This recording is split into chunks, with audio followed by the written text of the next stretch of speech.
louer le Seigneur. Gloire à Dieu.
Allez, je vais prier pour remettre ce temps de culte entre les mains du Seigneur. Père éternel, avant toute chose, nous te remercions pour le temps que tu nous accordes, cette nouvelle journée que tu nous permets de contempler, de pouvoir observer également le renouveau de tes promesses. Nous te remercions également pour chaque personne qui a pu se déplacer aujourd'hui, pour la joie que tu nous donnes de pouvoir nous réunir à nouveau, mais également nous te demandons, Seigneur, la protection, la bienveillance que tu as à l'égard de tes enfants, pour ceux qui n'ont pas pu venir pour différentes raisons, tu les connais. En attendant, Seigneur, il est écrit, et tu prends plaisir également à notre rassemblement. Nous te demandons, parce que nous sommes réunis ce matin en ton nom, dans le bon nom de Jésus-Christ, de prendre place parmi nous et que nous soyons agréables à ton regard. Grand est ton nom, Seigneur. Nous voulons le louer ce matin encore une fois et pour l'éternité. Gloire te soit rendue. Amen. Amen. Et justement, je vous propose de chanter avec toi, Seigneur. Tous ensemble, nous voici joyeux et sûrs de ton amour. Tu nous as rassemblés. Tu peux afficher le chant. Super.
On a une sensation de trop peu avec les gens.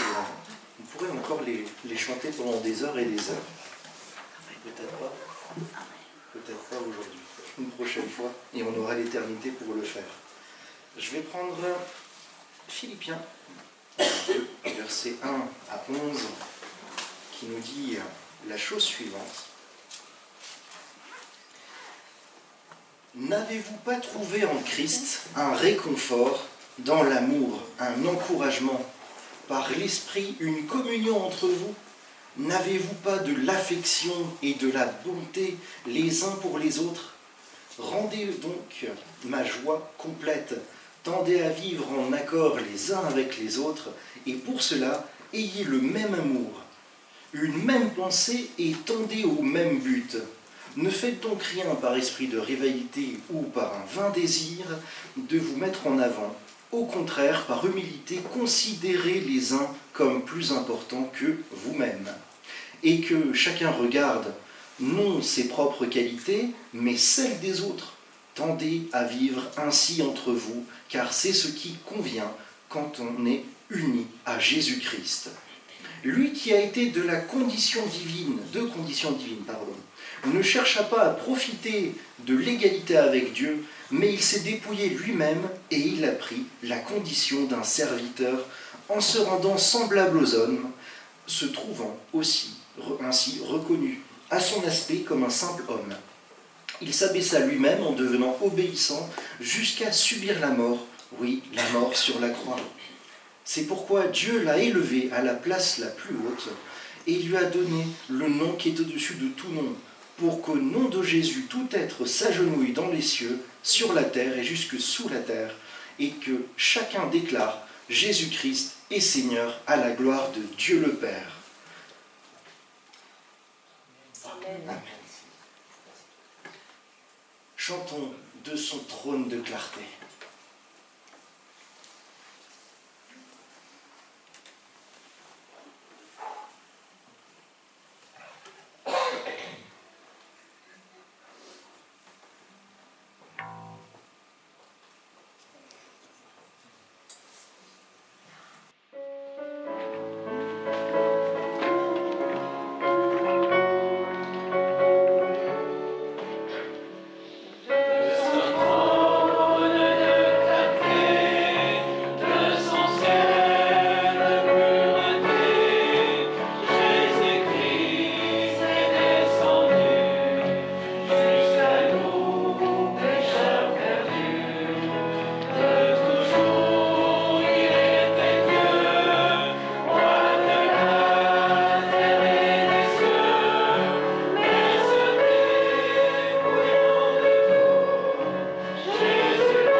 merveilleux nom que Jésus. Quelle merveilleuse déclaration que de pouvoir dire avec foi et avec joie que Jésus-Christ est mort, ressuscité et élevé à la droite du Père.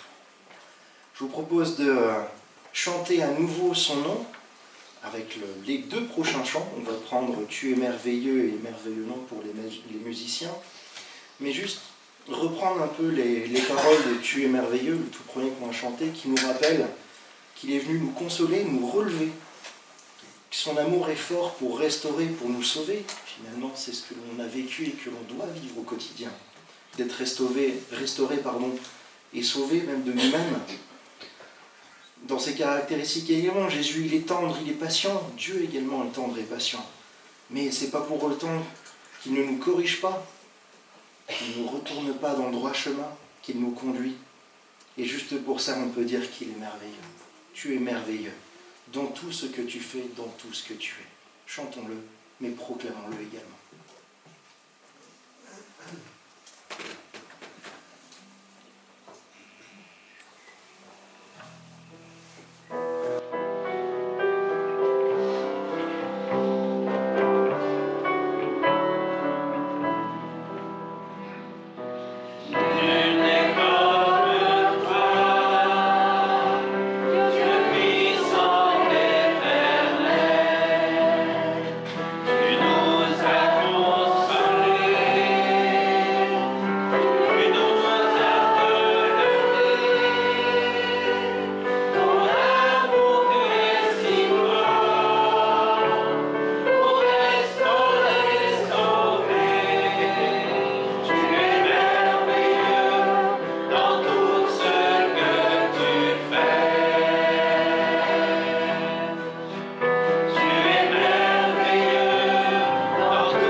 pensais qu'on le connaissait parce qu'on a chanté il y a 2 semaines.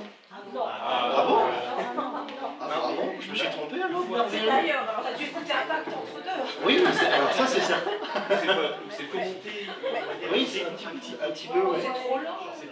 Ça, c'est la version introduction en voiture maintenant. Chante avec nous au micro, Voilà. toi qui le connais bien. Alors je ne le connais pas par cœur, et très bien. Mais j'ai entendu, je crois qu'Yarda elle connaît bien. Bah, c'est juste que j'avais un rythme différent. Oui, ben t'inquiète pas, moi aussi, mais tu veux bien chanter une fois, s'il te plaît? Merci. J'ai besoin de lire. Bah t'inquiète pas, on va le tourner. Hop, regarde.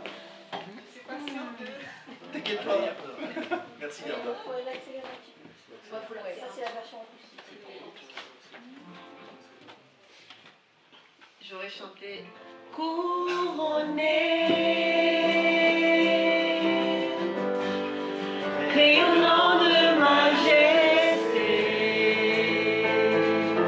tout l'univers proclame ta grandeur, glorifié par les anges prosternés. Tu es assis à la droite du Père. Jésus, merveilleux nom, qui est semblable à toi, ô Dieu. Jésus, ton précieux nom est digne d'hommage.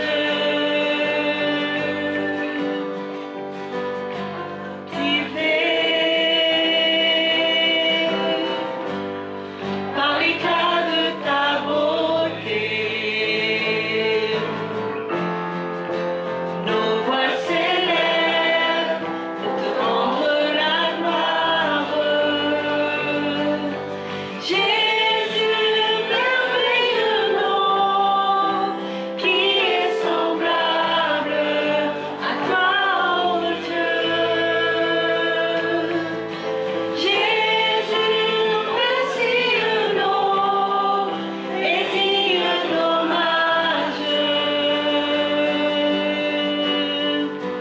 Consolateur, divin rocher, libérateur, prince de la paix, Dieu créateur, Fils bien-aimé, roi serviteur, Seigneur couronné.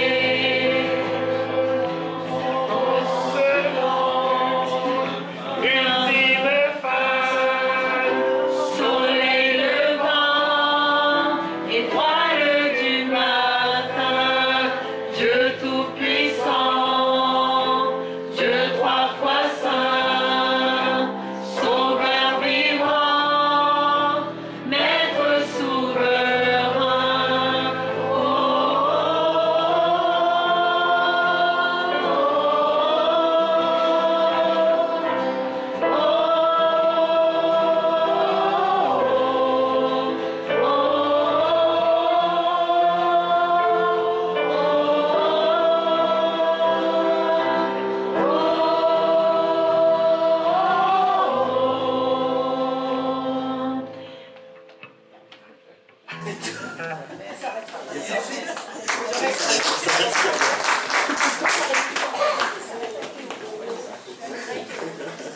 Merci Yarda. Pas évident.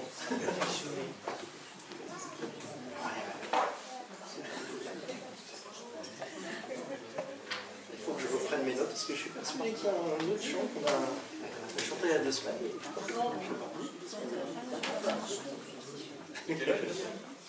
Hein? Ah oui, oui, heureusement. Ça y est. C'est pas grave.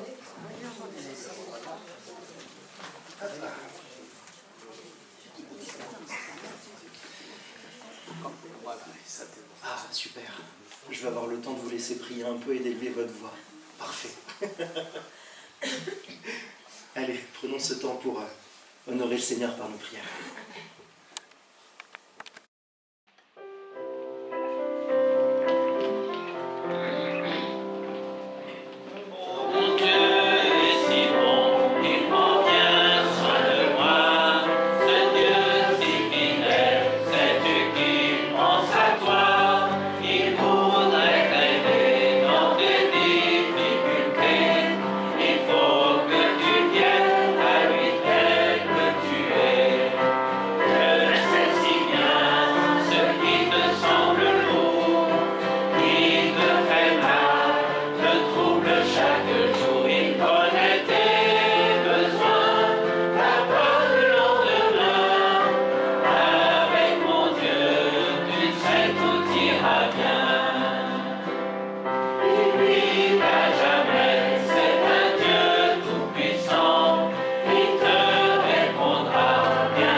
Avant d'introduire ce temps de scène, je vous propose de chanter un dernier chant, Homme de douleur. Et après ça, on fera sortir les enfants, je veux qu'il y ait des enfants.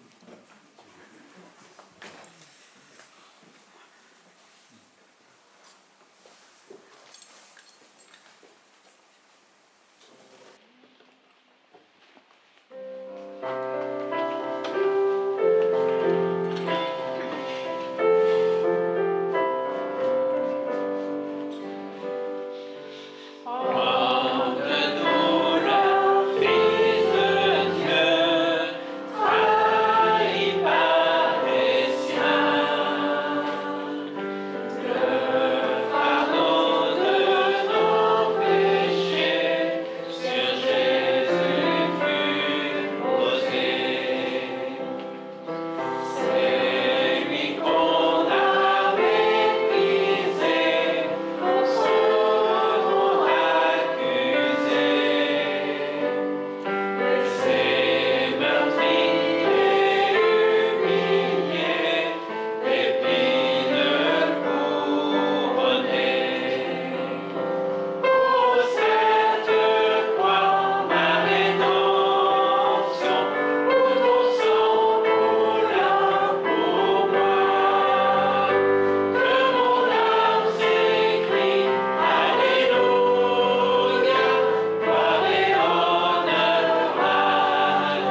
Frères et sœurs, on arrive, c'est vrai, à ce temps qu'on met à part régulièrement, chaque dimanche.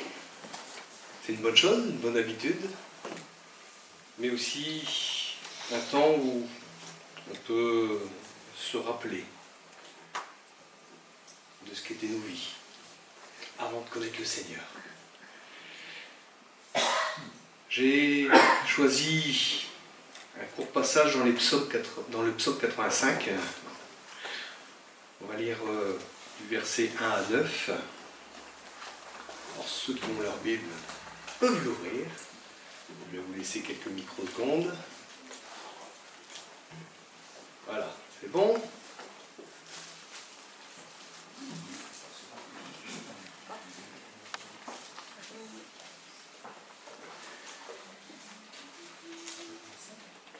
Au chef de chœur, psaume des Coréites. Pardon, 85 85 85 Allô. Ah, c'est peut-être de ma faute, j'ai peut-être mal prononcé. Hein. J'avais bien dit 85. Oui. Bon. Je vais pas m'auto-flageller quand même. Mais... Voilà. Tu as été favorable à ton pays, ô Éternel.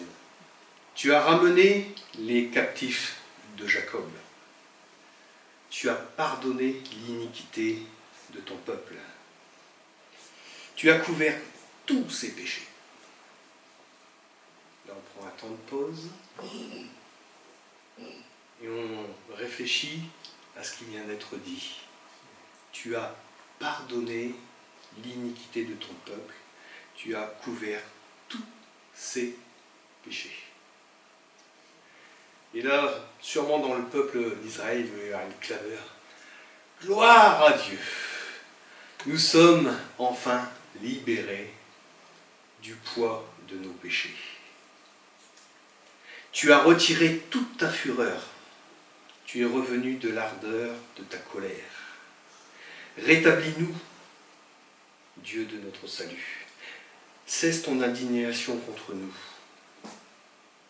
T'irriteras-tu contre nous à jamais? Prolongeras-tu ta colère éternellement? Ne nous rendons-tu pas à la vie afin que ton peuple se réjouisse en toi? Éternel, fais-nous voir ta bonté et accorde-nous ton salut.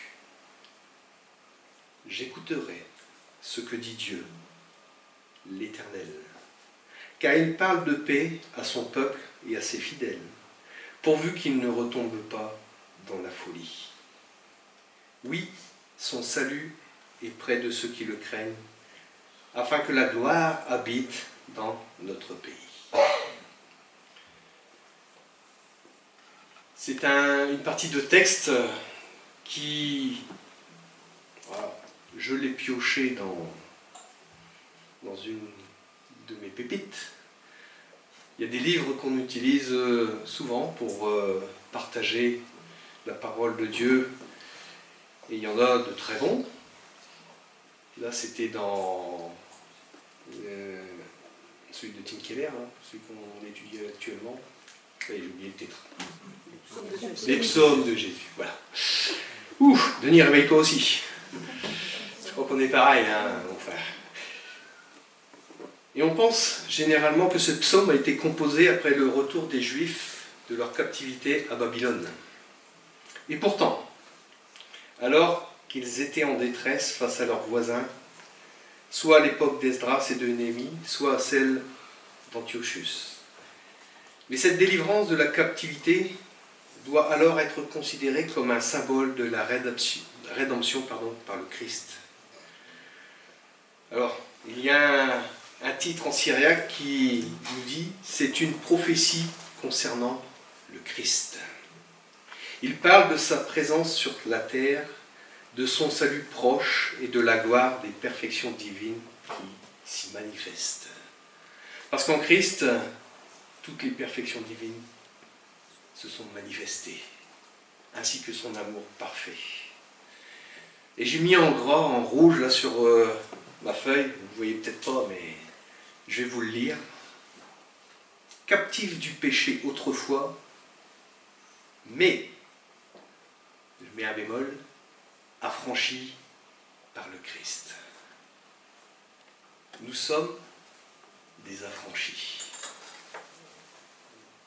Est-ce que cela nous fait du bien à l'oreille? Est-ce que cela nous fait du bien à nos cœurs quand on lit ces choses, quand on réalise pleinement ces choses? Et 3 versets pour nous encourager dans notre marche avec Dieu. En Galates, chapitre 5, verset 1, nous dit « C'est pour la liberté que Christ nous a affranchis. Demeurez donc fermes et ne vous laissez pas mettre de nouveau sous le joug de la servitude. » Et ce verset, je vais le superposer avec le verset 8 du psaume 85. « Pourvu qu'il ne retombe pas dans la folie. » Après avoir goûté combien Dieu est bon, repartir. Comme il nous est dit aussi dans la parole, comme un chien qui retourne à ce qu'il a vomi. Jean, chapitre 8, verset 32. « Vous connaîtrez la vérité, et la vérité vous affranchira. » Qui est la vérité? C'est Jésus, tout simplement. Jésus-Christ est la vérité.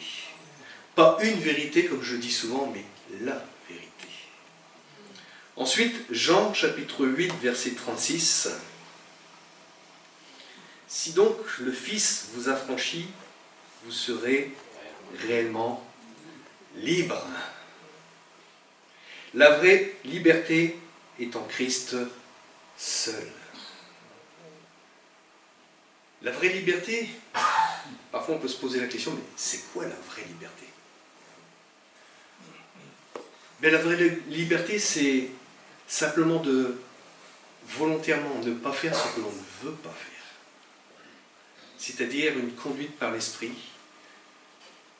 une conduite qui honore et glorifie le Seigneur. Mais parfois, eh bien, nous pouvons, comme on le sait, eh bien, dévier très facilement, que ce soit en pensée, en parole, en acte. Ça prouve que nous avons peut-être encore des liens qui ont besoin d'être coupés pour être vraiment, parfaitement libres. Nous sommes dans cette progression avec le Seigneur parce que c'est lui qui va nous donner la force de prendre les bonnes décisions. Comme le Seigneur le dit, sans moi, vous ne pouvez rien faire. Notre force est en Christ. Donc c'est une bonne chose de nous retrouver autour de ce temps de partage du pain et du vin. Nous pouvons encore ce matin proclamer à tous ceux qui n'ont pas décidé de recevoir le pardon et la grâce de Dieu, que par ce cérémonial, Dieu encore aujourd'hui accorde son pardon et la vie éternelle à tous les pécheurs repentants. Et aussi même parmi son peuple. Même parmi son peuple. Alors, tout simplement, posons-nous devant notre Dieu avant de partager ces éléments et de pouvoir aussi nous exprimer avec un cœur pardonné, de pouvoir dire à notre Dieu combien il est précieux pour chacun de nous. Je vais vous inviter à 2 minutes simplement d'introspection, après quoi eh bien, mon frère Raymond me rejoindra. Voilà, ce temps touche à sa fin, mais c'est pas encore fini puisque on va prier ensemble maintenant afin que Dieu dispose de nos cœurs. Il dit « Je suis le pain de vie ». Donc nous avons besoin de ce pain et ce pain va nous être partagé maintenant. Alors on va demander au Seigneur que ce pain nous fortifie, nous encourage et aussi nous amène plus loin dans sa connaissance.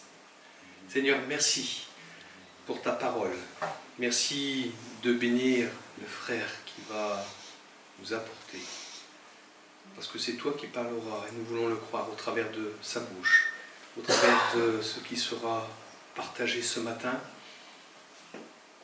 que ce soit comme des graines de vie qui seront semées dans nos cœurs pour l'éternité, qu'elles produisent du fruit pour ta gloire.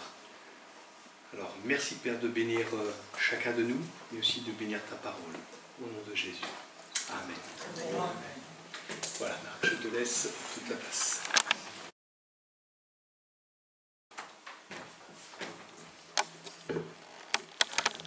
Voilà, on est dans Juge, au chapitre 7. On poursuit avec le récit de Gédéon. Et aujourd'hui, on va voir la victoire d'un héros faible, d'un faible héros, en tout cas d'un héros. Il est caractérisé par son héroïsme, et par sa faiblesse. On a vu au début de cette histoire de Gédéon qu'à cause de son idolâtrie, le peuple s'est vu envahi par les Madianites et leurs alliés. Ça n'a duré que 7 ans, mais ça a été extrêmement violent. Au point que les Israélites, nous dit le texte, ont cherché refuge dans les cavernes et dans les fossés. Ça veut dire à quel point la main des Madianites s'est appesantie sur eux, venant non pas pour conquérir le pays, mais simplement pour le dépouiller. Dépouillé de ses récoltes, dépouillé de son bétail. Et Gédéon était l'un de ceux qui a essayé de mettre un peu les maigres récoltes de côté en se cachant pour soustraire un tout petit peu de cette récolte aux Madianites. Alors, le peuple crie à l'Éternel. Et il ne crie pas pour se repentir de son idolâtrie, il crie pour être délivré des Madianites. Mais Dieu ne fait pas la sourde oreille. Et il prend l'initiative pour accorder la délivrance et le salut à son peuple, alors que celui-ci, malgré les souffrances cruelles que lui infligent les Madianites et leurs troupes, ne se tourne pas vers Dieu dans la repentance. Chapitre 6, on a vu la pédagogie que Dieu utilise envers son peuple.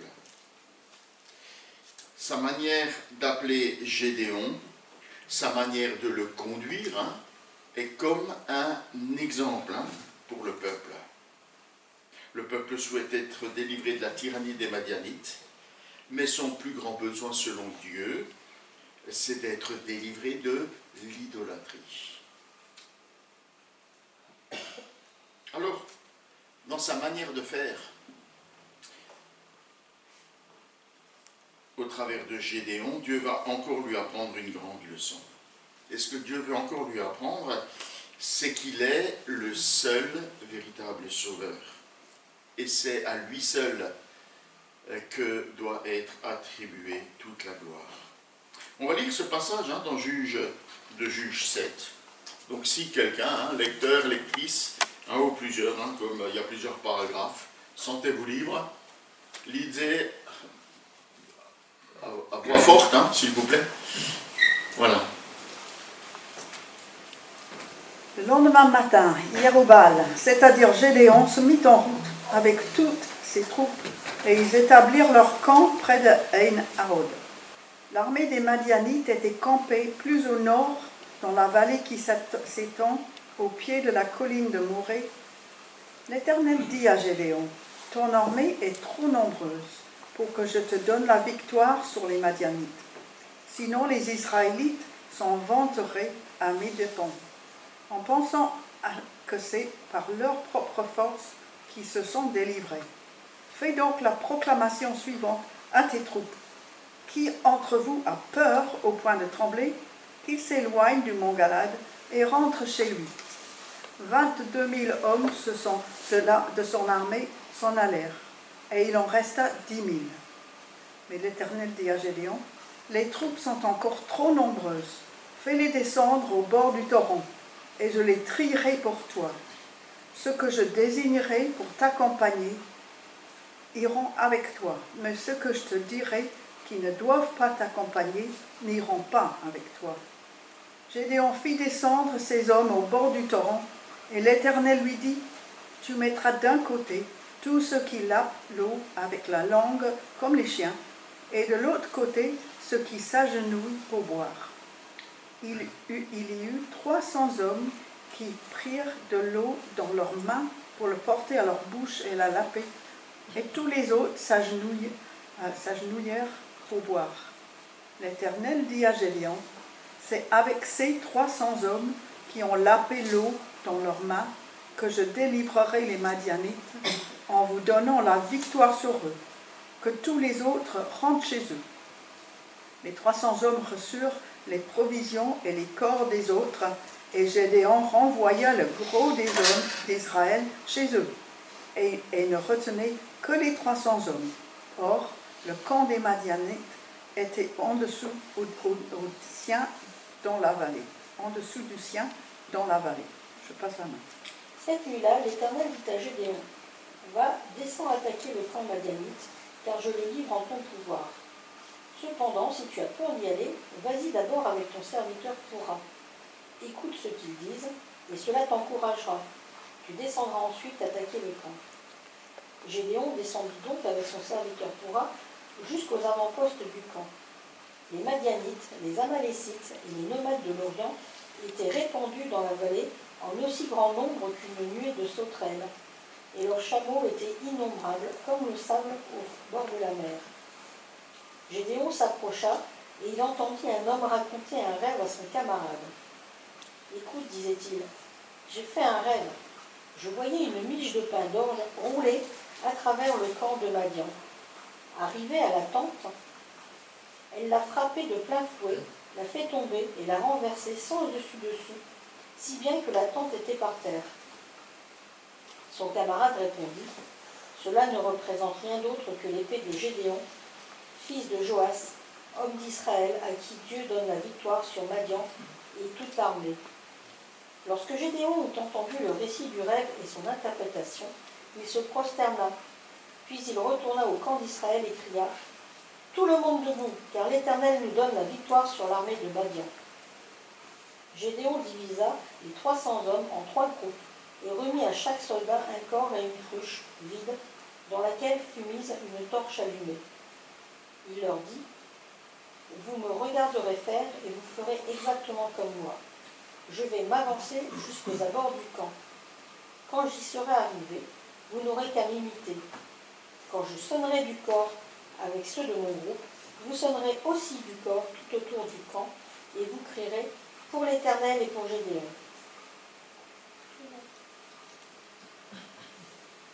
Peu avant minuit, Gédéon et les 100 hommes de son groupe arrivèrent aux abords du camp. On venait juste de remplacer les sentinelles. Soudain, ils sonnèrent du corps et cassèrent les cruches qu'ils tenaient à la main. Les 3 groupes sonnèrent du corps et cassèrent leurs cruches. De la main gauche, ils brandirent les torches, et de la droite, ils tenaient les corps pour en sonner, et ils crièrent « À vos épées, pour l'Éternel et pour Gédéon !» tout en restant chacun à sa place autour du camp.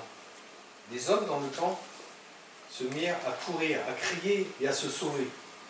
Les 300 Israélites continuèrent à sonner du corps, et l'Éternel fit que dans le camp, chacun tourne son épée contre son compagnon. Finalement, ils s'enfuirent tous jusqu'à Bethshita, du côté de Tseréa, jusqu'aux abords de Abel-Méhola, près de Tabat.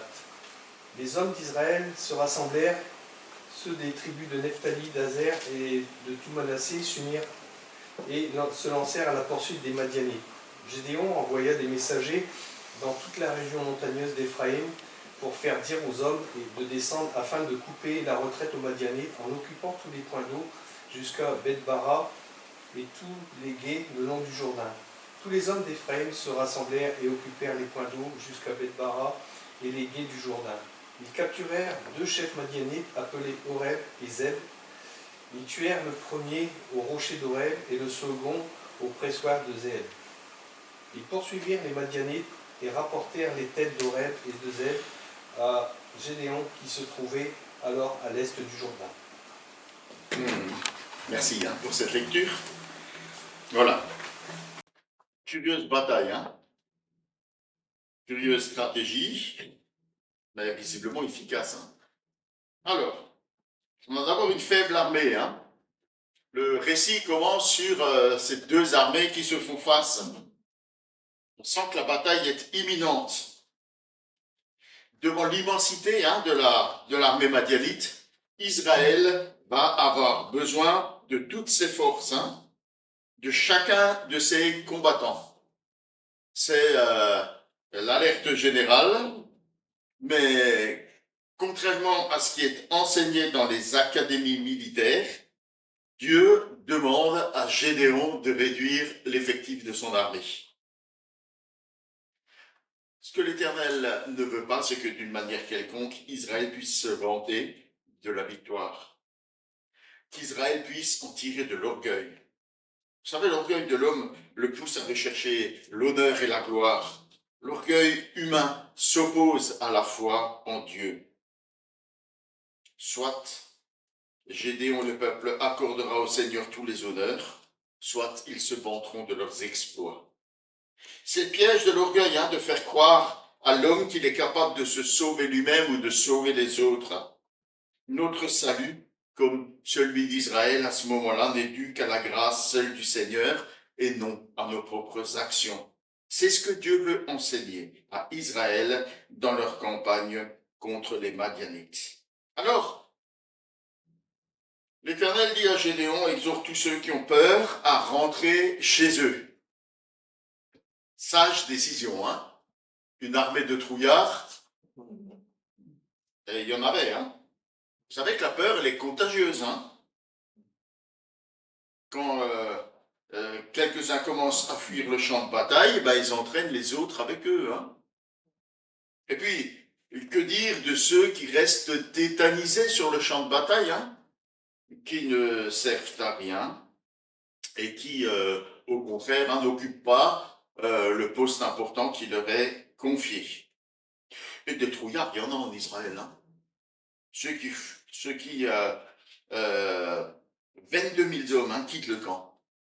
Sur 32 000, les 2 tiers ont peur et rentrent chez eux. Fao. Alors, même si ça fait beaucoup de monde, finalement, mieux vaut se passer d'eux. 22 000 hommes qui ne sont pas capables de se battre ne servent à rien. Mais l'Éternel, malgré ces 22 000 hommes qui rentrent chez eux, trouve que la troupe est encore trop nombreuse. Et il dit à Gédéon, Gédéon, je voudrais que tu me laisses choisir les hommes qui vont partir avec toi. Alors Gédéon obéit à l'Éternel et il mène ces hommes au bord du torrent. C'est là que l'Éternel fait encore un tri et il déleste finalement l'armée de 99% de son effectif. Sur les 32 000 hommes, il en reste 300. Croissant. Sacrée armée, 300 hommes. Alors on peut ici spéculer sur le mode de tri, pourquoi debout, à genoux, pourquoi la paix, pourquoi prendre les mains. Voilà. Alors on a cherché toutes sortes d'explications. Entre ceux qui boivent debout en portant l'eau à leur bouche au creux de leurs mains, ceux qui posent un genou à terre pour boire. En fait, le but de Dieu n'est finalement que de garder un petit nombre d'hommes, une quantité négligeable au regard de la puissante coalition des Madianites. Une armée faible, 300 contre une multitude aussi nombreuse que le sable au bord de la mer. Alors cette faiblesse, elle est nécessaire. Elle est nécessaire pour que chacun en Israël puisse clairement attribuer la victoire à l'Éternel et non au mérite de Gédéon ou à la puissance de son armée. Ainsi, la gloire de la victoire revient à Dieu. Les 300 soldats qui partiront pour cette bataille reconnaîtront qu'ils sont trop peu nombreux pour remporter la victoire. Et ils reconnaîtront qu'ils ne devront leur salut qu'à Dieu seul. Ils auront simplement été privilégiés d'avoir pu prendre part à l'action de Dieu. Et pour tous les autres, ils reconnaîtront que malgré leur peur et leur absence, Dieu les a secourus alors qu'ils n'ont rien fait pour cela. C'est le Seigneur l'Éternel, le Sauveur. À lui soit la louange et la gloire. Et le Seigneur nous appelle à le servir dans le même état d'esprit. Renonçons à l'orgueil. Nous reconnaissons que tout ce que Dieu accomplit au travers de nous, il l'accomplit malgré notre faiblesse. C'est l'œuvre de sa grâce. Il accomplit des œuvres prodigieuses au travers de notre faiblesse.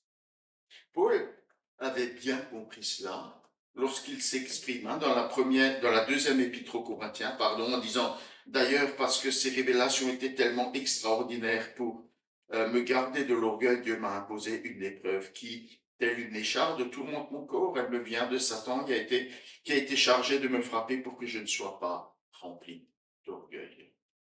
Au sujet de cette épreuve, j'ai prié par 3 fois le Seigneur de l'éloigner de moi. Mais il m'a répondu, ma grâce te suffit, c'est dans la faiblesse que ma puissance se manifeste pleinement. C'est pourquoi je me vanterai de mes faiblesses, afin que la puissance du Christ repose sur moi. Ainsi, je trouve ma joie dans la faiblesse. Et il poursuit en disant, quand je suis faible, c'est alors que je suis fort.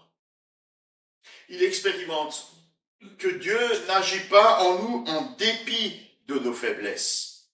Dieu ne se dit pas, quel bon à rien ces humains. Mais quand même, tant pis, agissons quand même en leur faveur. C'est pas de cette manière-là que ça se passe. La puissance de salut de Dieu est inefficace, lorsque nous nous donnons pour forts, lorsque nous croyons que nous n'avons pas besoin de lui. Elle n'est efficace que lorsque nous sommes faibles et que nous le reconnaissons. Seigneur, j'ai besoin de ton aide, j'ai besoin de ton secours, je suis sans force. Comme le psaume qui nous a été lu ce matin, où le peuple crie au Seigneur. Alors, Dieu agit à cause de notre faiblesse, il n'agit pas en dépit d'elle. Et vous savez, cette faiblesse, elle est nécessaire à notre salut. La puissance de Dieu agit en notre faveur lorsque nous reconnaissons que nous ne sommes pas bons par nous-mêmes, que nous sommes indignes de sa grâce. Personne ne peut être sauvé s'il se croit juste ou s'il se croit compétent. Et encore une fois, ce psaume lu ce matin nous rappelle que nous sommes pécheurs et que nous ne méritions rien, si ce n'est la colère, la fureur de l'Éternel. Cette fureur, comme le dit ce texte, que l'Éternel a retenu et que finalement il a déversé sur Jésus-Christ. C'est cette faiblesse qui nous conduit à la repentance. En reconnaissant et en confessant nos péchés et nos échecs à Dieu, alors son amour et sa grâce deviennent précieux pour nous. Plus on prend conscience de l'ampleur de notre dette envers Dieu, plus nous nous réjouissons et nous sommes reconnaissants de ce que cette dette est effacée. Jésus dit dans Luc, au chapitre 7, « Celui qui pense avoir peu de choses à se faire pardonner ne manifeste que peu d'amour. » Si on pense être des gens bien, quelle aide on a besoin et qu'est-ce qu'on doit finalement à Jésus-Christ. Mais si on se sent totalement mauvais, totalement éloigné de Dieu et qu'on a besoin, un besoin immense de sa grâce, de son amour et de son salut, quelle joie, quelle reconnaissance de savoir que nos péchés sont pardonnés, que nous sommes réconciliés avec Dieu, que nous sommes appelés ses enfants. Cette faiblesse, elle continue à agir pour nous faire progresser dans notre marche avec le Seigneur. Nous l'avons déjà constaté au cours de cette étude, nous plaçons trop facilement notre confiance dans les idoles que ce monde nous propose, comptant sur elles pour nous accorder sécurité et valeur. il y a quelques années déjà, déjà beaucoup d'années, je commence à vieillir. Il y a un chanteur qui s'appelle Goldman qui chantait « Je prie les choses ». Vous vous souvenez de cette chanson? « Je prie les choses et les choses m'ont pris. Elles me donnent un prix. Je suis quelqu'un quand je suis dans cette voiture. Je suis quelqu'un quand je porte cette griffe de vêtements. » Ça vous dit rien? Oui? C'était étonnant qu'il chante ça. Mais en fait, c'est ça. Les idoles du monde, elles nous positionnent, elles font de nous quelqu'un. Mais quand ces choses prennent trop de place dans notre vie, Dieu permet que surviennent des difficultés. Dieu permet que surgisse l'insécurité pour nous permettre de nous tourner vers lui, pour trouver en lui secours et sens à notre vie. Il veut que nous soyons enracinés en lui seul et nulle part ailleurs. Et c'est pourquoi le Seigneur amène cette armée dans cette faiblesse. C'est pourquoi le Seigneur nous amène dans notre vie, soit pour nous conduire au salut, soit pour nous conduire à la repentance, soit pour nous aider à progresser dans notre sanctification. Le Seigneur nous amène dans des situations de faiblesse, pour que nous renoncions à ce sur quoi nous nous appuyons, pour crier à lui et pour nous appuyer sur lui. La parole de Dieu comme seule arme. Alors le rapport de force que nous trouvons désormais entre ces deux armées peut être effrayant. 300 hommes contre des dizaines de milliers d'une armée qui a terrorisé Israël pendant 7 ans. C'est quand même un peu déséquilibré. Mais vous avez remarqué, Gédéon ne doute à aucun moment. Il ne questionne pas Dieu, il obéit. À chaque fois que Dieu lui demande quelque chose, Gédéon obéit avec une foi ferme. Il lui obéit en tout point. Alors Dieu, de sa propre initiative, va lui donner un signe d'encouragement. Et il lui dit, va donc vers le camp, là, aux avant-postes du camp de Madian, là, et écoute un peu ce qui se raconte, là. Bon, si tu as peur, emmène ton serviteur avec toi, et Gédéon va l'emmener avec lui. Et puis, ils vont aller écouter cette conversation entre ces deux hommes et ces deux Madianites. Au travers de cette conversation, de ce rêve et de son explication, Gédéon comprend que cette multitude qui paraît si forte, finalement, elle tremble sous son armure. La peur n'est pas du côté du petit nombre, la peur est du côté de la multitude. Même si Dieu demande à Gédéon de prendre des risques, attaquer une armée immense avec seulement 300 hommes, il prend le temps de le rassurer et de l'encourager. Non, tu n'es pas en train de faire un délire mystique, Gédéon, c'est bien moi qui t'ordonne d'y aller, et voici la preuve que je t'en donne. Et Dieu nous accorde aussi cela lorsque nous choisissons de lui obéir. Jésus envoie ses disciples, il leur dit, allez par tout le monde, prêchez la bonne nouvelle à toutes les nations. Et c'est qu'après seulement qu'il leur ait donné cet ordre, qu'il leur donne cet encouragement, et je suis moi-même avec vous tous les jours. Faites ce que je vous commande, et je serai avec vous. C'est un encouragement à l'audace. L'audace de l'obéissance à Dieu par la foi. C'est ce qui caractérise la galerie des héros de la foi de Hébreux 11. Vous savez, ce n'étaient pas des gens d'une capacité extraordinaire. C'était simplement des gens qui ont accepté d'obéir à Dieu par la foi en faisant preuve d'audace. Sans ce pas de foi, nous ne pourrons pas expérimenter la puissance de Dieu, nous ne verrons pas sa gloire. Jacques dit, vous savez les amis, Élie c'était un homme de la même nature que nous, il a prié, il n'a pas plu pendant 3 ans. Quelle audace, cet Élie, si vous lisez le récit dans le livre des rois, il va devant le roi Akab, il dit, wow, allez, pendant 3 ans il n'y aura pas de pluie, sinon ma parole. Quelle audace, Qui de vous aurait le courage de faire ça? Peut-être il va pleuvoir aujourd'hui, peut-être quelqu'un pourrait le faire. Mais pas pendant 3 ans, s'il vous plaît. Juste pour l'après-midi, qu'on puisse un peu se promener cet après-midi. Et puis il a de nouveau prié et la pluie est revenue. Mais c'était un homme de la même nature que nous. C'était pas un Superman, hein, c'était pas un Ironman, c'était pas un je sais pas quoi comme homme avec superlatif. C'était un homme comme nous. Et d'ailleurs, si on lit son histoire, on se rend compte que c'était vraiment un homme comme nous. Nous avons tant de mal à nous reposer sur Dieu. Nous avons tant de mal à compter sur lui en nous reposant sur ses promesses. Pourtant, Dieu ne nous abandonne pas. Il veut nous rassurer et nous rappeler qu'il est avec nous. Il est pour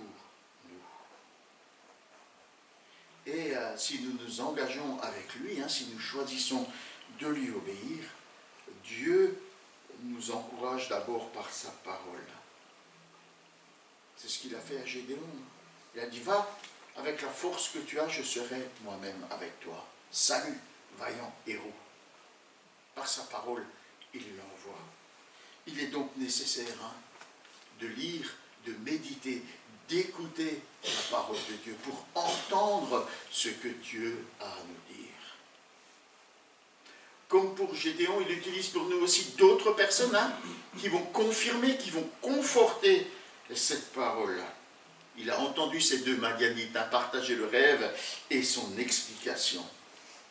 C'est important pour nous de côtoyer les bonnes personnes qui pourront être utilisées par le Seigneur pour nous rassurer et nous encourager dans notre obéissance. C'est notamment le cas des frères et sœurs. Alors, veillons à persévérer dans la communion fraternelle, dans le rassemblement de ceux qui aiment et qui servent le Seigneur Jésus. Mais le Seigneur utilise aussi les circonstances de la vie, comme ça a été le cas pour Gédéon. Assez curieusement, il s'est retrouvé pile au bon endroit, au bon moment. Ça, c'est pas le fruit du hasard. Et le Seigneur conduit les circonstances de notre vie pour nous montrer, nous encourager, nous fortifier dans notre obéissance. Dieu manifeste sa bienveillance de toutes ses manières à notre égard. Engageons-nous avec lui, sans réserve et en toute confiance. C'est de cette manière que Gédéon, malgré sa faiblesse et la faiblesse de sa troupe, va se montrer être un vaillant héros. Alors sa stratégie, elle est assez déconcertante. Chaque soldat de cette petite troupe, 300 hommes, on pourrait croire qu'ils vont être surarmés. C'est comme ça qu'on présente un guerrier surpuissant.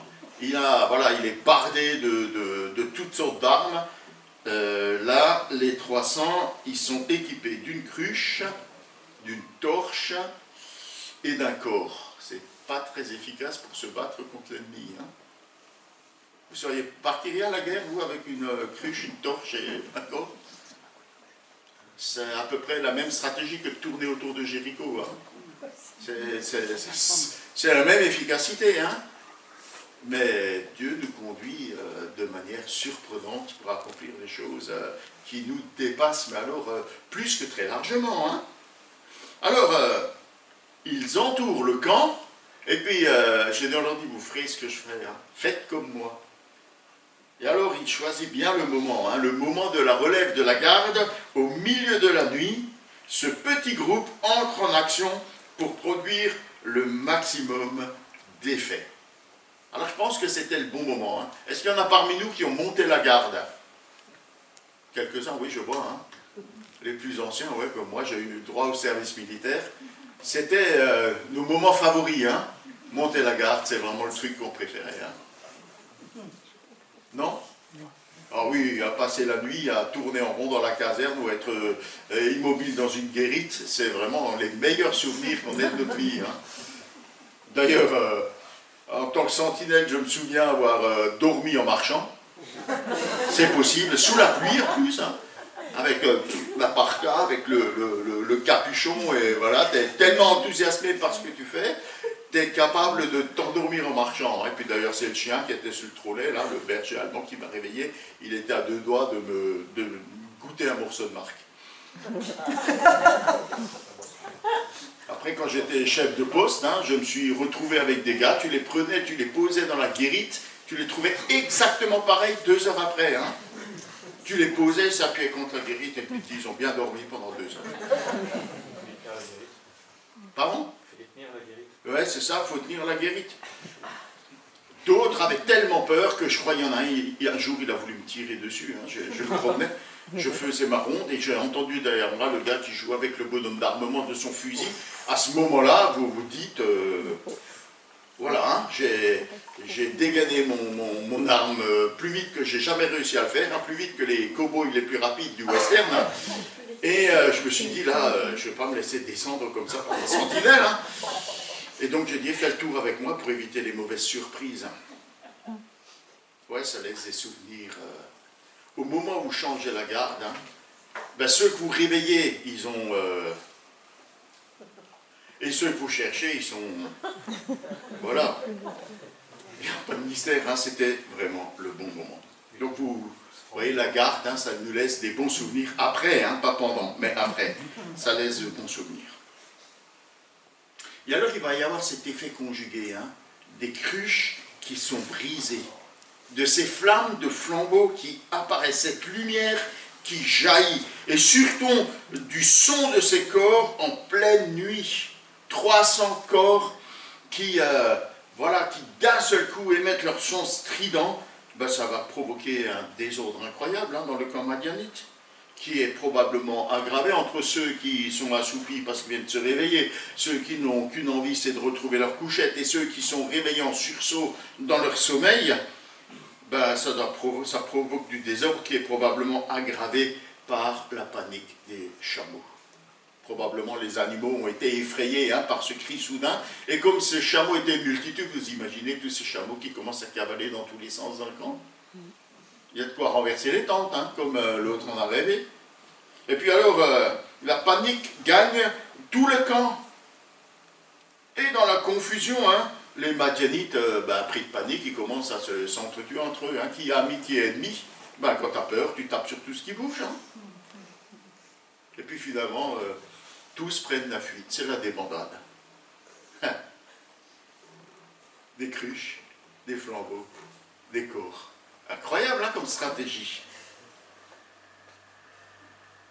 Les 300 soldats de Gédéon n'ont pour seule arme, n'ont d'autre arme que la parole de Dieu, la promesse qui leur a été donnée par Dieu. C'est leur seule arme. Et quelle éclatante victoire Dieu leur accorde par sa parole. Alors on peut aussi, hein, spéculer sur le sens de la cruche, du flambeau, du corps. Alors sans doute le corps, hein, il annonce qu'il était utilisé en Israël pour annoncer la présence de l'Éternel. Le flambeau, c'est évidemment un symbole de lumière, probablement. Hein. Et la cruche qui se brise, est-ce que c'est une image de cette idolâtrie hein, qui maintient dans les ténèbres et qui a besoin d'être brisée pour que la lumière jaillisse? On peut spéculer, on peut trouver d'autres explications. Hein. Mais en tout cas, quelle prodigieuse victoire. Mais Gédéon a pris soin d'alerter hein, le reste du peuple qui s'occupe des fuyards et capture les 2 chefs madianites qui sont mis à mort, l'un sur un rocher, l'autre dans un pressoir, ou à l'endroit d'un pressoir. Alors c'est quand même une étrange correspondance hein, avec le lieu où Gédéon a été appelé par l'ange de l'Éternel, le pressoir et le rocher sur lequel il a posé le repas hein, qu'il a préparé, l'offrande pour l'Éternel. Comme Gédéon et comme cette armée, aucune d'entre nous n'est à la hauteur de l'appel de Dieu. Aucun d'entre nous n'a la force ou les ressources nécessaires, ni pour son salut, ni pour le service du Seigneur. Mais ce n'est pas parce qu'on n'est pas à la hauteur que c'est une raison satisfaisante pour ne pas s'engager pour Dieu. Ce n'est pas ta force ou tes compétences qui doivent t'encourager à abandonner tes idoles, engager dans le service du Seigneur. C'est ta confiance en Dieu. C'est ta foi en sa parole. Ta foi en ses promesses. Cette histoire est un encouragement à obéir avec audace à l'appel du Seigneur.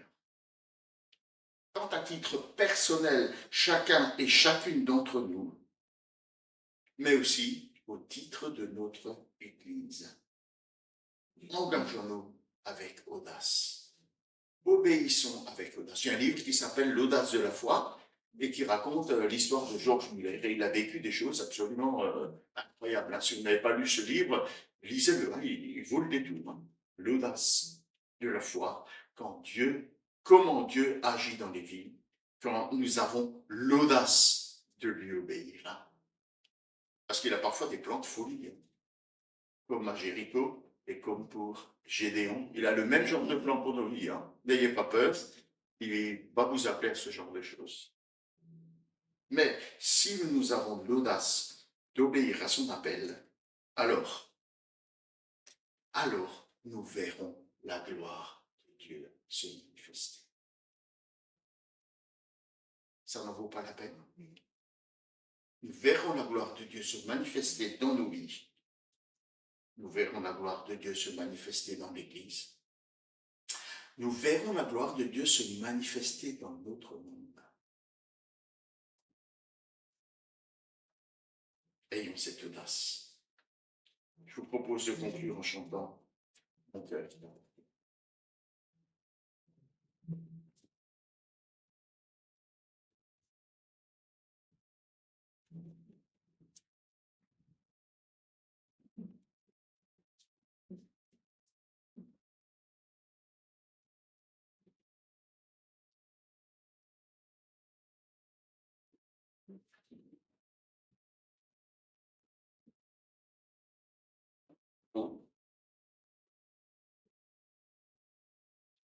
Chante deux fois.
Voilà venu le moment des annonces.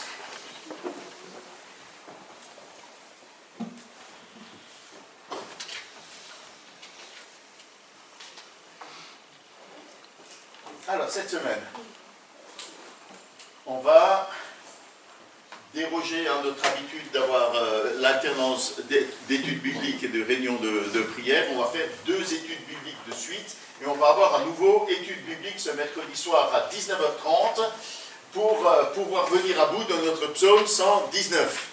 Bon, il a 176 versets, hein. Ça en fait des versets à regarder, à lire, à méditer, à étudier.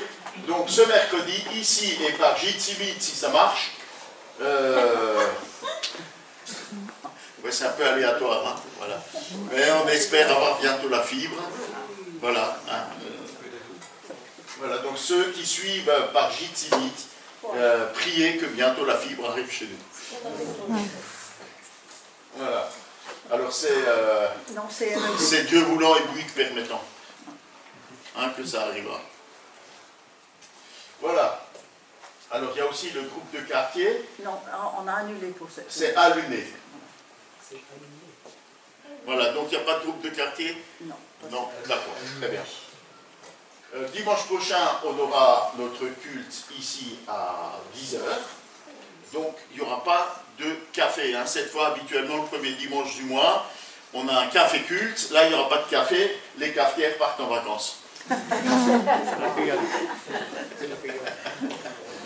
Voilà, donc les sœurs qui s'occupent de ça font partie des Aoussiens, hein, qui voilà, seront absents pour les vacances et on remercie le Seigneur, hein, qu'elles puissent se reposer aussi, bénéficier de la famille. Les anniversaires, Corinne et Léo.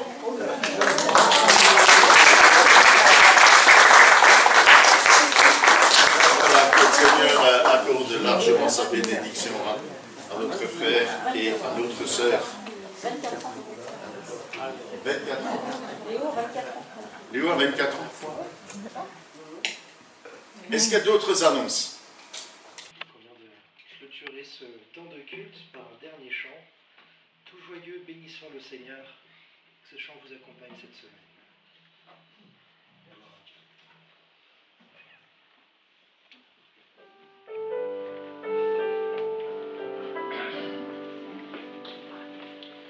Tout joyeux, bénissons le Seigneur. Chantons et célébrons ses louanges. Adorons avec foi le Sauveur. Nous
Merci.